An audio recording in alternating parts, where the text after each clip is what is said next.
ისე როგორც ნებისმიერ სხვა ემოციას, ბედნიერებაც ეს არის ემოცია. რთული ემოცია არის, ძალიან მნიშვნელოვანი ემოცია არის ჩვენი ცხოვრებისთვის. შარვალი ქალურია თუ კაცურია. ხო, ზუსტად იგივე არის. საბჭოთა კავშირში საერთოდ ხო უხერხულიც კი იყო საბჭოთა კავშირის დროს, მე როგორც ვიცი, როგორც წამიკითხავს, რომ ბედნიერება უნდა დაგემალა. უხერხული იყო ბედნიერებაზე საუბარი, ხო? დაბალი თვითშეფასების მქონე ადამიანები ვერ ხდებიან ბედნიერები. ემოციები კონკრეტულ მოცემულობაში, კონკრეტული მოვლენის მიმართ ჩნდება. ემოციები არის ის საშუალებები, რითაც ჩვენ სამყაროსთან ვურთიერთობ და ვურთიერთობ საკუთარ თავთან.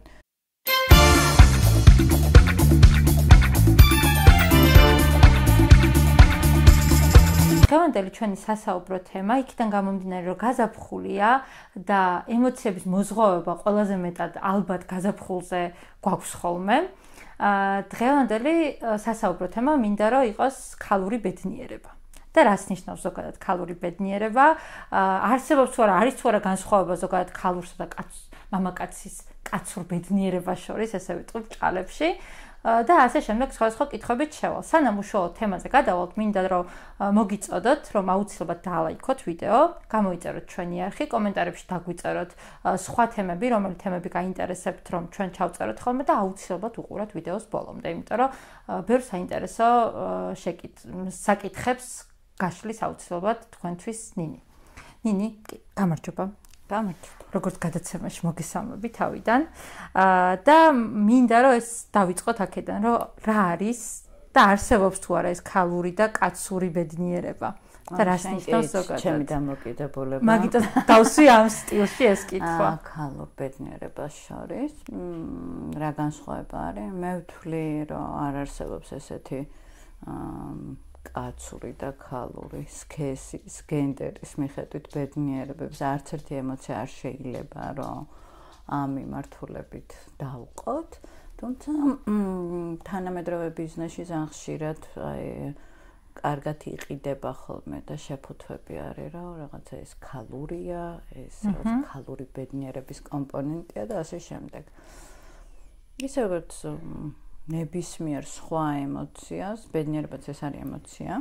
რთული ემოცია არის, ძალიან მნიშვნელოვანი ემოცია არის ჩვენი ცხოვრებისთვის. რამდენი ადამიანიც არსებობს სამყაროში, იმდენი სახეობის ბედნიერებები არსებობს. არ არსებობს ერთი უნიკალური ფორმულა, რომ რაღაცა ამ ფორმულას მივსდიოთ და ყველა გავბედნიერდებით, ხო? განსხვავებული ადამიანები ვართ. 5-7 მილიარდი რამდენი. ახლა ხშირად ყოფილა ხოლმე თუნდაც კლიენტებთან, თუნდაც მეგობრებთან, ოჯახის წევრებთანაც მათ შორის, როცა საუბრობენ ხოლმე რა, ანუ ძალიან ისეთი ტერმინია, როგორც თქვი, ეს მარკეტინგულად შეიძლება ვთქვათ, რომ ქალური ნივთები, კაცის ნივთები და ასე შემდეგ ხშირად არის ხოლმე, ხო? რას გულისხმობენ ხოლმე ძირითად შემთხვევაში, რომ ეს აი ქალური ბედნიერება მაკლია, ხშირად მქონია ხოლმე მომისმენია ესეთი ტიპის ფრაზა, რომ ანუ ქალური ბედნიერება შენ ვერ მიხვდები, რას ნიშნავს ქალისთვის ეს ყველაფერი, ხო? ასე შემდეგ. ან თითქოს რაღაცა განზოგადებები შემოაქვთ ხოლმე. ძირითადად რას გულისხმობენ ხოლმე ამაში? იცი რა არის, მე ზოგადად სექსიზმის ძალიან წინააღმდეგი ვარ, იცი. და მგონია რომ ეს ცოტა ამაში ევოლუციაც არის დამნაშავე, იმიტომ რომ პატრიარქალური წყობა დიდი ხნის განმავლობაში იყო სამყაროში, სადაც ძალიან მკაფიოდ გამიჯნული იყო პასუხისმგებლობები, ქცევითი ნორმები ქალსა და მამაკაცს შორის და შესაბამისად ეს ჯერ კიდევ რაღაცა გარკვეულ ზეგავლენას ახდენს, ხო, რომ რაღაცა ითვლება, რომ სადღაც პატრიარქალურ განუვითარებელ საზოგადოებებში ესეთ დაყოფილი არის, ეს ქალის არის, ეს კაცის არის, ხო? არსებობს რაღაცა პირადი ჰიგიენის ნივთები, რა თქმა უნდა, რომელიც განსხვავდება და ეს ჩვენი ბიოლოგიური ორგანიზმიდან გამომდინარე შეიძლება იყოს, მაგრამ მხოლოდ აი ამ მიმართულებით შეიძლება რაღაცები გავყოთ ქალურად და კაცურად. რა ვიცი, შარვალი ქალურია თუ კაცურია. ხო, ზუსტად იგივე არის. შეიძლება იყოს ძალიან ქალური, ძალიან სექსუალური, ხო? და ქალური რას ნიშნავს? ანუ ქალზე მორგებული, ხო? და კაცური. ხო, ახაც არსებობს სტილები, თუმცა ეხა სტილებიც კი იმდენად იცვლება და იმდენად ირევა ყველაფერი, რომ სად გადის ზღვარი, კაცმა არ იცის და მე ძალიან მომწონს ეს. რაც შეეხება ბედნიერებას, პოზიტიურ ემოციებთან დაკავშირებით, განსაკუთრებით დიდი დაფიქრება და რეფლექსია არის საჭირო ხშირად, იმიტომ რომ ბედნიერებას და სიხარულს შორის განსხვავება არის. და ხშირად ის რომ მე შეიძლება რაღაცები ცხოვრებაში მიხარია, სულ არ არის იმის ტოლფასი, რომ მე მქონდეს განცდა, რომ მე ბედნიერი ვარ. და მოდი აი აქ დავფიქრდეთ და აქ დავსვათ შეკითხვა. შენ როგორ ასხვავებ, ნათია, ბედნიერებას და სიხარულს, ხო? სიხარული ალბათ უფრო წამიერი ემოციაა ჩემთვის, რაღაც გამიხარდა პირობითად რა და შეიძლება ის საერთოდ არ განმაპირობებდეს იმას, რომ მე მთლიანობაში ბედნიერად გრძნობდე თავს. წამიერი ემოცია ალბათ და მეორე გრძელვადიანი ემოცია ალბათ. ორივე ხო ემოციაა საერთო ჯამში. ხო, ბედნიერება რთული ემოცია არის, რომელიც რა მარტივი ემოციების, ასე ვთქვათ, კოქტეილისგან შედგება, ხო? სიხარული შედის ბედნიერებაში, ინტერესიც შედის ბედნიერებაში, შეიძლება აღფრთოვანებაც შევიდეს, აღტაცება შევიდეს, ხო, ეს ყველა ემოციები არის, რომელიც ძალიან მნიშვნელოვანი არის.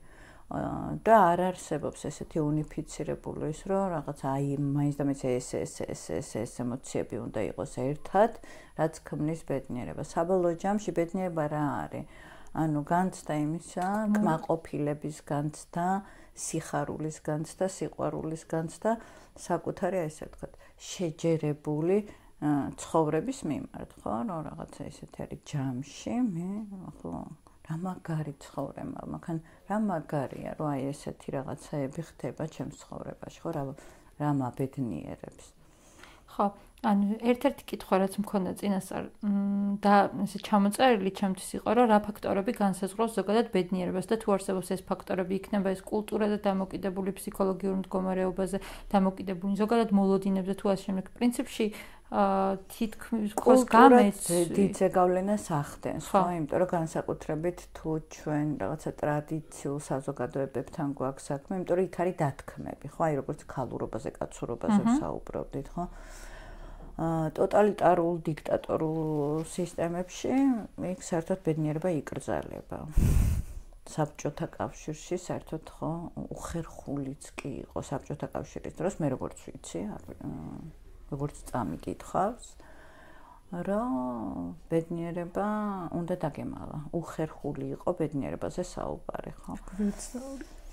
ხო, ძალიან უცნაურია, მაგრამ ისეთი ხდება თავისუფალ სამყაროში, დღეს თანამედროვე სამყაროში ბედნიერება არის ის აუცილებელი მოცემულობა, რომელზეც უნდა ვისაუბროთ, რადგანაც ტექნოლოგიებმა ძალიან წინ წაწიეს ჩვენი ყოველდღიური ყოფა, რუტინული აქტივობები და მით უფრო მეტით რო გრჩება იმისთვის, რომ ვიყოთ შემოქმედებითები, გავიაზროთ საკუთარი თავი, რაღაცა დრო დავუთმოთ საკუთარ მისწრაფებებს და ამით წვლილი შევიტანოთ რაღაცა სამყაროს გაკეთილ შობილებაში. რამდენად მნიშვნელოვანია ზოგადად თვითრეალიზაცია ამ ბედნიერების მოპოვებაში? ან თუნდაც აღარ ვიტყვი რა ეს ქალური ბედნიერება, თუ ზოგადად ბედნიერებას ვიტყვი, რომ ბედნიერების მოპოვებაში თვითრეალიზაცია როგორ გვეხმარება? თვითრეალიზაციაში რა იგულისხმება, აქაც ბევრი რამ არის გასააზრებელი, ხო?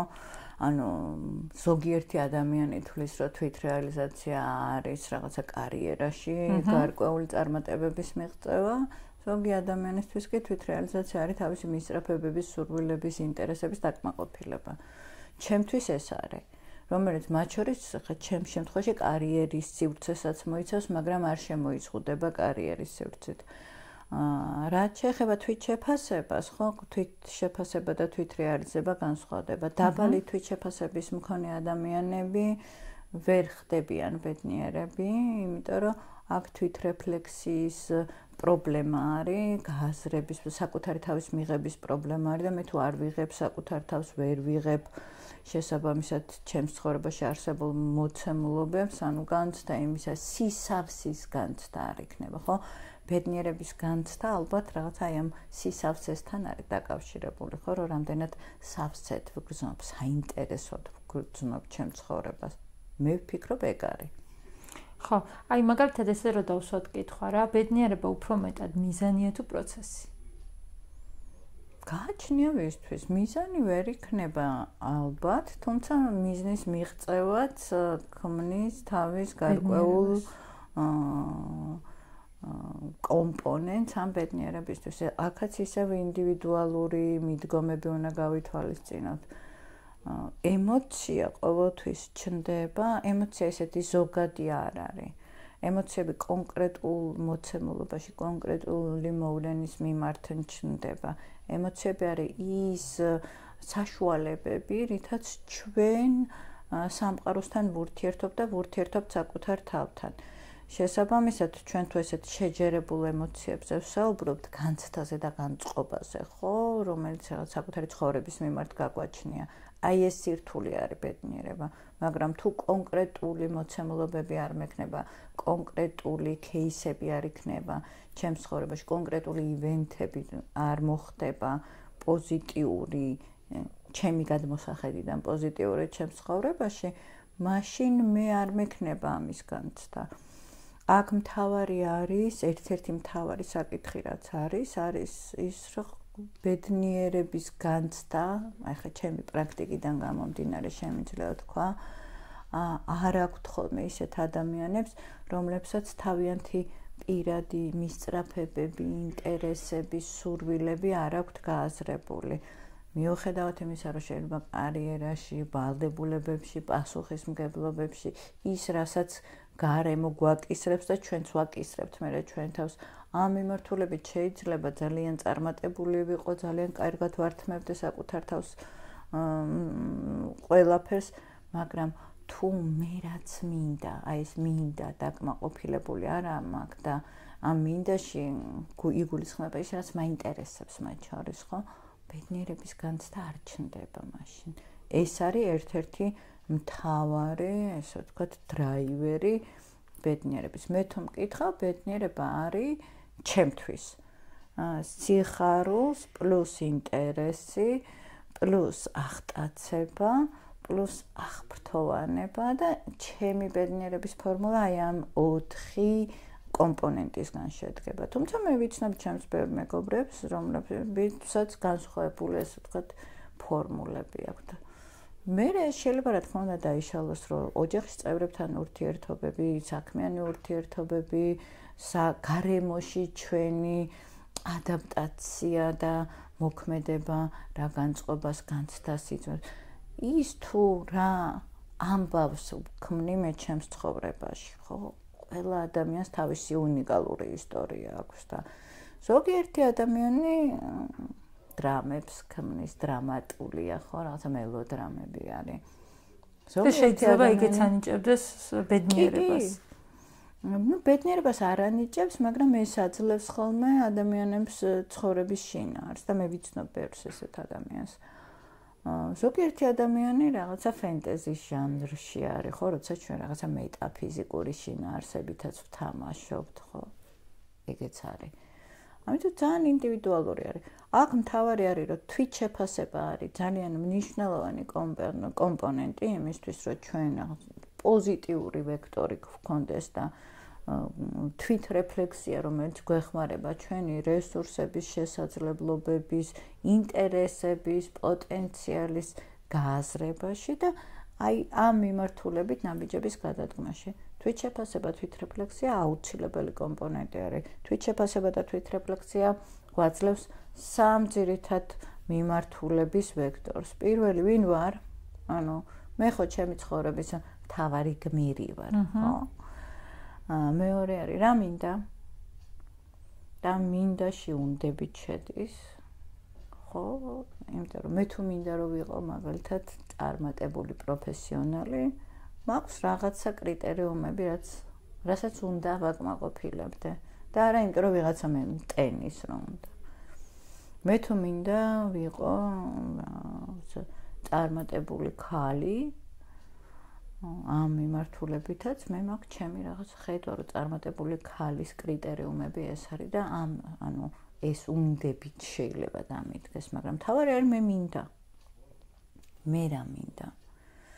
ხო მე ვინ ვარ, რა მინდა და რა უნდა გავაკეთო იმისათვის, რომ რაც მინდა, ის მქონდეს. ბოლოს შეკითხვა მინდა და რა ყოფილიყო, რა არის შენი მთავარი ანუ შენი ბედნიერების ფორმულა თქო და პრინციპში ამაზე უკვე ისაუბრე და უბრალოდ ვიდეოს დასასრულს ალბათ ჯობია რომ ამ თემასთან დაკავშირებით მოკლე რაც შეიძლება მოკლე გადაცემა გქონდეს ზოგადადაც უფრო მეტად საყურებადია ხოლმე როცა უფრო მოკლეა გადაცემა და სხვა გადაცემებში გავაგრძელოთ კიდევ საუბარი და ამ შემთხვევაში მინდა რომ უბრალოდ აუდიტორიას მიუმართოთ რომ ალბათ ყველამ საკუთარი ბედნიერების ფორმულა უნდა შექმნან და ამაში საკუთარი სიხარულები აღმოაჩინონ რომ რა ანიჭებს იმ პატარ-პატარა სიხარულებს რომელიც საბოლოო ჯამში ბედნიერების ფონს ქმნის ხო რომ პროცესში გადადიხარ უკვე ბედნიერებაში. აქ ერთ რაღაცას დავამატებ, როდესაც ჩვენ ბედნიერებაზე ვსაუბრობთ, ეს იმას არ ნიშნავს, რომ დაცემები არ არის ცხოვრებაში, ან პრობლემები არ არის ცხოვრებაში. კი, ეს ყველაფერი თანდევი არის, მაგრამ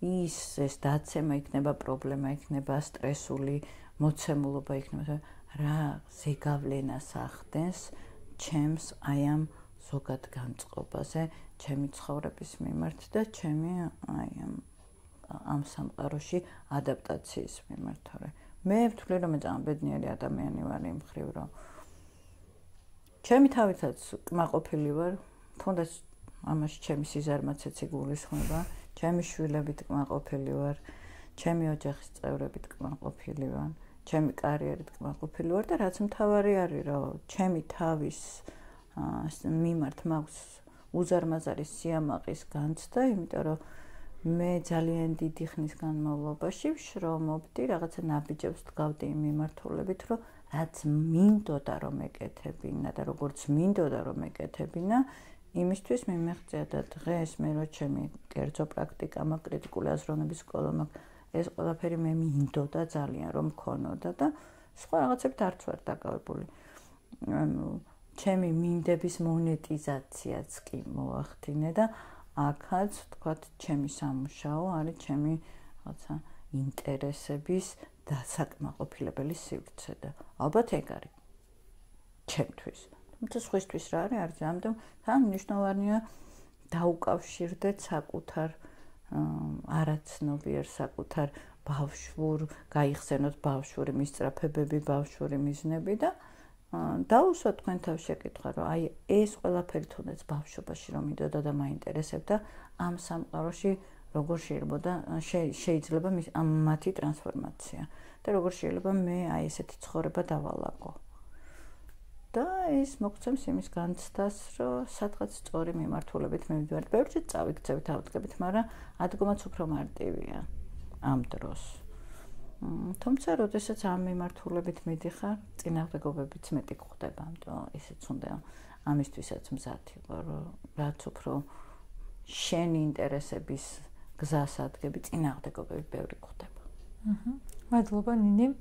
დღეისათვის სულ ეს იყო. აუცილებლად გამოიწერეთ ჩვენი არხი და ლაიქეთ ეს ვიდეო და ჩვენ შევხვდებით შემდეგ გადაცემაში. დროებით.